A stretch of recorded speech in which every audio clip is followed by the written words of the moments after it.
So, hello guys. Ito pala yung aking ginagawa is crochet coin purse. Ayan, ang gamit kong yarn is 5 ply Monaco. O, diba? Ang ganda. Saka ito yung crochet hook po na gamit ko is 1.2 mm. Kasi para po siya mabilis natin matusok dyan. Kasi pag ito, yung pang second hook is 2 mm po ito siya guys. Pero mahirap po kasi siyang matusok dyan sa zipper. Ayan. So, ito yung aking first na ginawa na crochet hook sa first line. After naman guys ng first line na to, pag natapos ko na siya, diba? Yung sa second line is yung gagamitin ko na crochet hook is yung color blue, yung 2 mm na. Kasi para mas mabilis matapos yung ginagawa. Kasi pag ito, super liit at sa nipis po ng crochet hook ng 1.2 mm. Hindi po siya masyado match sa aking yarn. O, diba? Yan po yung ginagawa ko sa aking mga ginawang coin purse. Ayan, o, diba?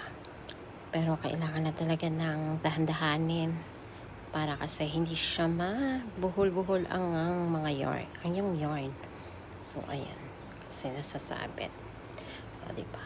Gandahan tapusin na yan. Paikutin natin dyan. Pag dyan na kasi guys, mag-chain na lang po ng 4 chains.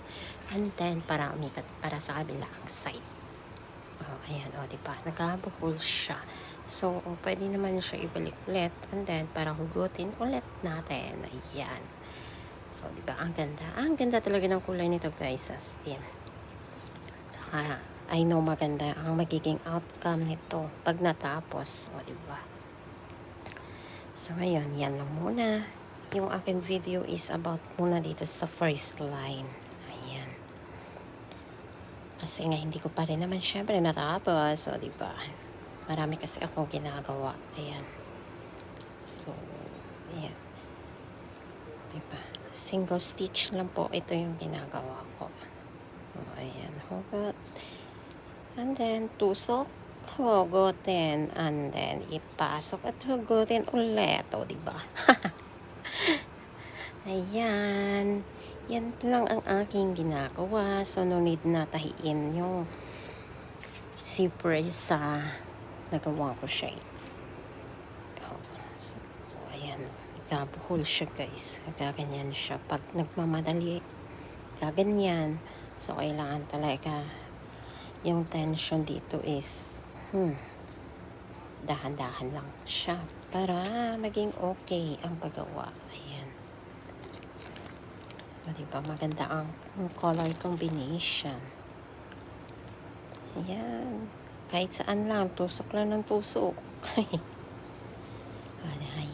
Diba? Ang ganda. Malapit-lapit din sa dyan na side. O. Dyan ako sa second na line. Yan. Di na ako nagbibilang guys. Kung ilan na yan. Basta. Sabit ko lang siya kung saan siya.